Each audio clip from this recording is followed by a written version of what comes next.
मैं सुशांत राज भारत, जिला अध्यक्ष आम आदमी पार्टी बलिया।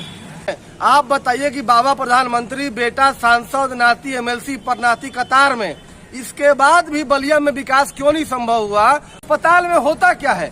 अस्पताल में आएंगे तो डॉक्टर सोचता है कि इनको कौन सी बीमारी हुई होगी, इस पे कौन इतना दिमाग लगाए। काम करो, इनको 4 सुई इनके पिछवाड़े पर ठोक दो, एक डेक्सोना, एक डाइलोना, एक एसिलाक। अगर इससे काम नहीं बनता हो, फिर भी ठीक नहीं होता हो, तो फेनार्गन लगा के सुला दो। यही 4 सुई लग।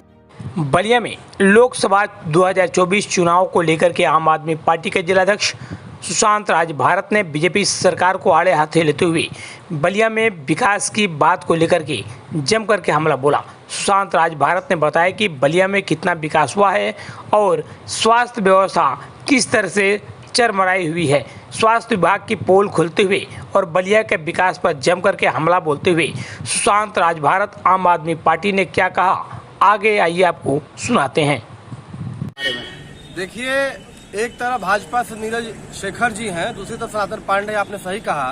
तो सनातन पांडे जी शुरू से सपा में रहे, सपा में आज भी हैं, लेकिन दूसरी ओर नीरज शेखर जी जो पहले सपा में थे और आज के समय में भाजपा में आ गए हैं, तो ये अवसरवादिता है। इस बलिया के लोग जो खुद को बागी कहते हैं, उन बागी लोगों से मैं सवाल पूछना चाहता हूं, बलिया के लोगों से पूछना चाहता हूं कि हे बलिया के लोगों, आपने बलिया से आपने बाबा को प्रधानमंत्री बनाया, आपने बलिया से बेटे को सांसद बनाया, आपने बलिया से नाती को एमएलसी बनाया और परनाती अभी कतार में है। एक ही परिवार से 3-3 पदों पर आपने बैठाया, चौथा लोग कतार में है। आप बताइए कि बाबा प्रधानमंत्री, बेटा सांसद, नाती एमएलसी पर नाती कतार में, इसके बाद भी बलिया में विकास क्यों नहीं संभव हुआ? तो इसकी जवाबदेही नीरज शेखर की बनती है। चूई चंद्रशेखर जी हम सबके आदरणीय नेता हैं और वो अपने गरीबी की कोख से निकल के राजनेता बने, तो उनसे मेरा सवाल नहीं है। लेकिन मेरा ये सवाल बलिया के लोगों से है कि उनके नाम पर परिवार के लोग मलाई क्यों काट रहे हैं? 17 साल यहाँ सांसद रहे नीरज शेखर जी, वो बताएं क्या काम किए। अभी सांसद है राज्यसभा के भाजपा से, इस दौरान वो क्या काम किए? तो मालूम चलेगा नील बट्टा सन्नाटा है वो। और अभी जैसे ही चुनाव खत्म होगा, वो दिल्ली का राजधानी पकड़ ले, चाहे बनारस के बाबतपुर एयरपोर्ट से फ्लाइट पकड़ ले, वो दिल्ली में न पाए जाएंगे। बलिया कभी कभी आएंगे और जिसके साथ 10 घंटा बैठ के वार्ता करेंगे, कल पूछेंगे सुबह सुबह कि आप हैं कौन। बीजेपी के लोगों का कहना है कि वर्तमान में जो सांसद रहे वीरेंद्र सिंह मस्त के द्वारा बलिया लोकसभा में बहुत से विकास के कार्य हुए हैं, आप क्या कहना चाहेंगे? देखिए, मस्त जी के शासनकाल में विकास कार्य में एक जानता हूँ, बस एक, जो कि ये जो रास्ता बना है मालदेपुर से लेके और यहाँ आगे तक जाना है, ये रास्ता मुझे दिखा। हाँ, उन्होंने ये काम किया है। बाकी जो रेलवे स्टेशन का लोग गिना रहे हैं, तो मैं बता दूं कि रेलवे स्टेशन का विकास मस्त जी का विकास नहीं है। ये पूरे देश में एक क्राइटेरिया बनाया गया रेलवे स्टेशनों का, जिसका टर्नओवर कितना है, उसके अनुसार उन स्टेशनों का बेचना है। तो बेचने के पहले गाय बेचेंगे, आप तो नहलाएंगे, धोएंगे, पालिश करेंगे, उसको चमकाएंगे। तो गाय बेचने के पहले किसान अपने गाय को नहला के ले जाता है।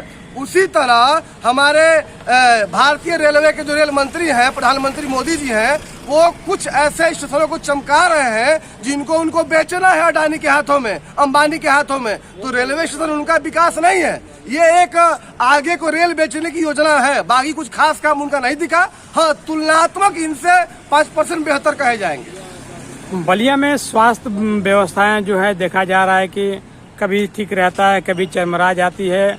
और हीट वेव का इस समय बहुत ज़्यादा मतलब सरकार हो या जिला प्रशासन हो, सभी लोग बचने के लिए सभी लोगों को आगाह कर रहे हैं। इस पे आपको क्या कहना है? देखिए, बलिया जो है ना, ये गंगा और सरजू के बीच में ना बसा हुआ जगह है। दोनों ओर से नदियां मारती है, जनता बीच में रोती है। और इसी में जब जनता बीमार पड़ जाती है, तो वो इसे घर में कोई पिताजी बीमार पड़ जाए तो लोग अस्पताल इसलिए ले आते हैं ताकि अगर घर पे मर जाएंगे तो लोग ये नहीं कहेंगे कि अरे तो अपना बाबूजी का इलाज न करौले। तो अपने लोक लज्जा में बचने के लिए लोग अस्पताल ले आते हैं। लेकिन अस्पताल में होता क्या है? अस्पताल में आएंगे तो डॉक्टर सोचता है कि इनको कौन सी बीमारी हुई होगी, इस पे कौन इतना दिमाग लगाए। काम करो, इनको 4 सुई इनके पिछवाड़े पर ठोक दो, एक डेक्सोना, एक डाइलोना, एक एसिलाक।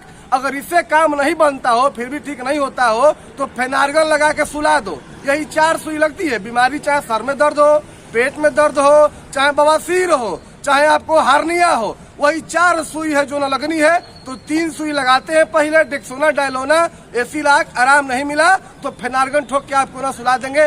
5वीं कोई सुई नहीं है। 5वां क्या है, बोलते हैं कि refer to Mau, refer to BHU। और ये मरीज जाके ओडिहार में मरता है और घर से उनका घर पे फोन करता है कि भाई बांस काटा लो बाबूजी अब नहीं खान। यह बलिया के सच्चाई बा और जनता यहाँ कुछ नहीं कर पावत, बहुत लाचार भी है। तो हमारा यह निवेदन है बलिया के लोगों से कि भाई इस बार चूकिए मत और इन लोगों को हटाइए, टाटा बाय बाय करिए, इंडिया गठबंधन की सरकार बनाइए, स्कूल अस्पताल बेहतर बनाइए। धन्यवाद।